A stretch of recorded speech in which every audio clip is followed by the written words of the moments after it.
The story of the Specialized status and how it unintentionally changed the way we think about bike design, bike manufacturing, and whatnot going forward. So to set the scene, it's 2020, we're in the middle of the pandemic, everybody's at home, everybody's probably got some disposable income and is really keen to get back outside, start moving again, and get into a new outdoor hobby.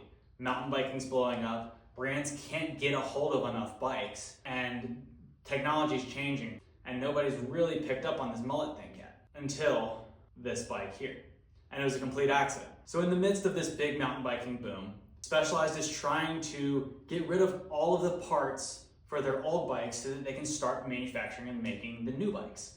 But they have a bunch of parts left over. And I don't mean components, like I don't mean drivetrains and suspension and brakes. No, frame parts. They had a bunch of these 27.5 rear ends for their old Enduro left over that there was no more demand for. Everybody wants 29ers.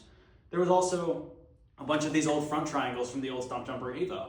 And they're changing the whole front triangle design. There's new tubes. There's an entirely new frame design coming. What are we gonna do with all of these extra parts?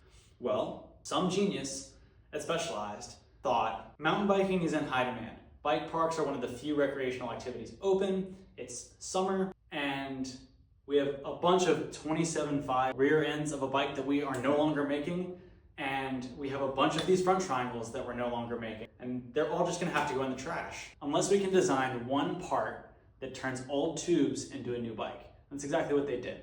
They designed a new linkage that paired the old Enduro rear end to the old Stumpjumper Evo front triangle and created a $3,000 highly affordable mixed wheel, gravity oriented, beginner friendly, beat the shit out of it, ride it as hard as you want, fully capable mountain bike. And they did it again.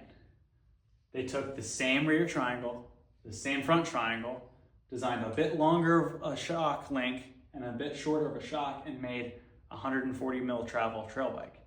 So now, by just using these standard parts, they were able to create bikes that were highly in demand, highly accessible, and still relevant, instead of old products that were just gonna get phased out. Moral of the story, love them or hate them, Specialized unintentionally helps set a precedent for standard parts, which is going to help make the sport more affordable and more accessible for the future, which is an amazing thing. Like and share this video, and follow me for more mountain bike deep dives.